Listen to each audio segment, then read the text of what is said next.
Former U.S. President Donald Trump is facing criminal charges for the second time in 3 months, this time related to his handling of classified files after leaving the White House. Thousands of documents, including about 100 marked as classified, were seized during an FBI search at his Florida estate, Mar-a-Lago. Legal experts suggest that if convicted, Trump could face prison for mishandling the documents or obstructing the investigation. Trump has denied any wrongdoing and expressed disbelief that such charges could be brought against a former U.S. president. Welcome to Slant News.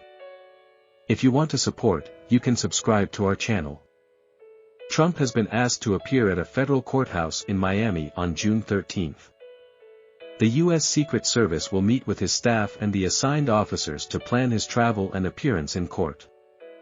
It is unlikely that Trump will be handcuffed or have his mugshot taken during the arrest, considering his status as a former president and the low risk of flight. Once the arrest paperwork is completed, he will be considered under arrest and in custody, followed by an arraignment where he will hear the charges and enter a plea. The case revolves around Trump's failure to hand over all presidential records, which are considered federal property, upon leaving office.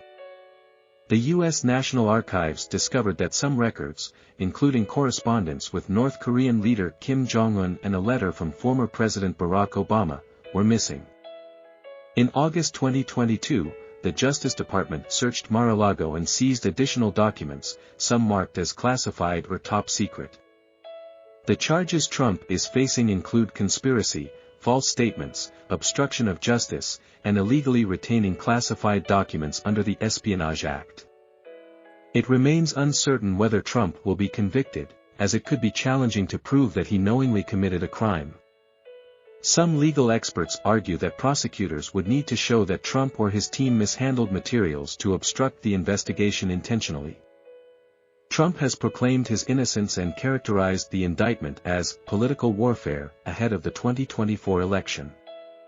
He has used various arguments to defend his handling of the documents, such as claiming that he declassified them before their discovery, although there is no evidence to support this. Trump's presidential campaign may or may not be affected by the charges. His popularity among supporters did not significantly decline after his arrest in New York, and he remained the frontrunner for the Republican presidential nomination in 2024. From a legal perspective, an indictment or conviction does not prevent someone from running for office in the U.S. While it could present a political problem for Trump, it would not necessarily prevent his participation.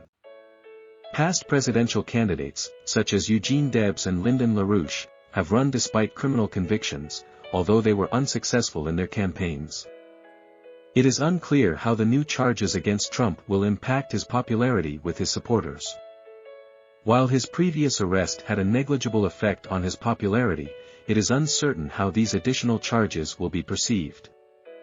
Despite the legal implications, experts believe that an indictment or conviction does not necessarily impede Trump's ability to run for president again. Under U.S. law, there is no prohibition against individuals running for office while facing criminal charges. However, the charges could pose a political challenge for Trump, potentially causing voters to reconsider their support.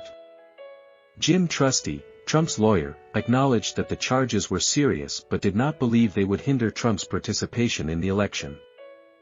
Historically, there have been instances where individuals with criminal convictions ran for the presidency. Eugene Debs, a socialist candidate, ran for president in 1920 despite being convicted under the Espionage Act for an anti-war speech.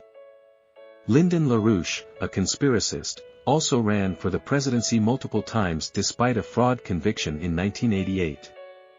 However, both candidates were unsuccessful in their campaigns.